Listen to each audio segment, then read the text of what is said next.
Hello, I'm Julie Harris, President of the National Federation of Republican Women, coming live from Los Angeles for a special edition of NFRW on the Issues. We're here in LA for the red carpet premiere of the new film Reagan, coming to theaters August 30th. With us today is Oscar-winning actor and star of the Reagan film, Jon Voight.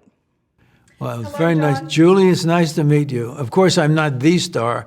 There are two other stars, and one is Dennis Quaid, who plays Ronald Reagan, and Penelope Ann Miller plays Nancy, and they are they're a wonderful team. They do beautifully to represent Ronnie and Nancy as they were. It's a very moving portrait. It's a very beautiful love story, on top of being a lot of other things, too. Well, we're honored to have you with us today. And we wanted to just ask you a couple of questions that our members have been wanting to hear. Tell us a little bit about how you got involved with the film, and tell us a little bit about the role you play. Okay, well, I play a KGB agent, and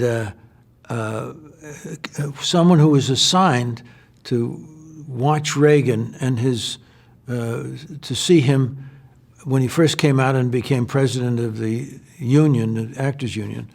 And then he exhibited some talent, and he was very, very outspoken against communism. And so they focused on him. They wanted to know what he's going to do with all of this, right? And then he became governor, and then he was trying to be president at one point. So they had somebody like the character I play in the film watching him and reporting back as to his progress. And the character I play is a person who's telling a young fellow who has aspirations to grow in the government of Russia, to tell him a few things about the time of Reagan and all of this.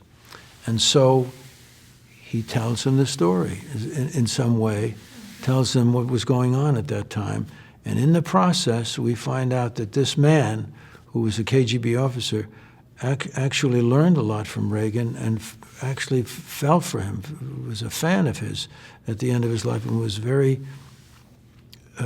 amazed and deeply moved by his presidency and the way he saved the Russian people from the Soviet, manacles that were on these people, and they were suffering all these years. And he was able to destroy the Soviet Union. Amazing, right?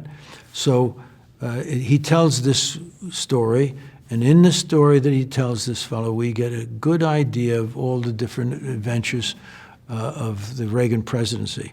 But as I say, there's a love story being told here. And then it's very moving at the end, very moving, I think, to people. Yes, I got to see an early screening. You were phenomenal. The movie's phenomenal. And I have to say, it did bring tears to my eyes. It was hard to keep dry eyes in the theater. Yeah. Very, very well done. Yeah. So 40 years now since Reagan first ran for president. Right. Why is this movie important now? Well, Reagan came in at a time when there was real difficulty. And by the way, Reagan knew of the dangers of the Soviet Union. Mm-hmm. But from the 50s,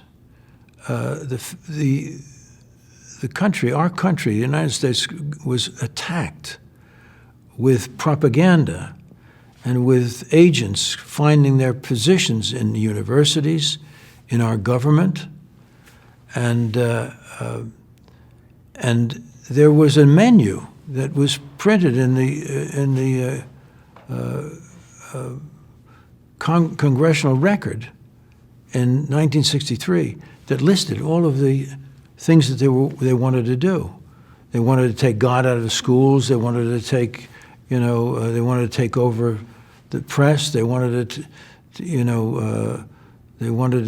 to create division with gender, with age, with race, and they were manipulating so many different areas of our life, and they wanted Hollywood too. They wanted to take over Hollywood, and really, when you look back on it, and this was happening, you know, they inserted this plan. It was like a three-pronged plan.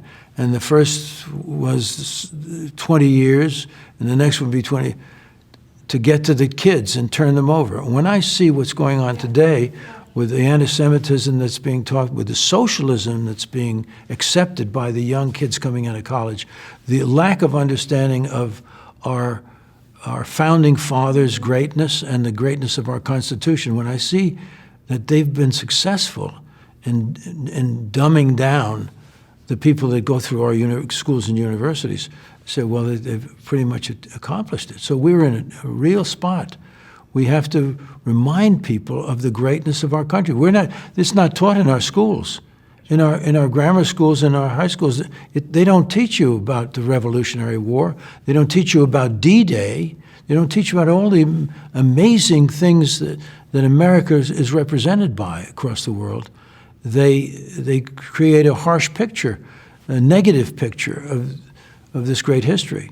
So we've been attacked very successfully, and we need, you know, we're in the same position that Ronald Reagan was in at that time, you know, when Jimmy Carter was in office, and there was a crisis there, and there was a lot of the work had begun on that kind of a system, but he tore down, with his strength of character and his determination and his eloquence, he was able to take down the Soviet Union, which was this tremendous burden that the people of Russia were subject to, you know, the pain. And I saw it on their faces when I visited in 1991.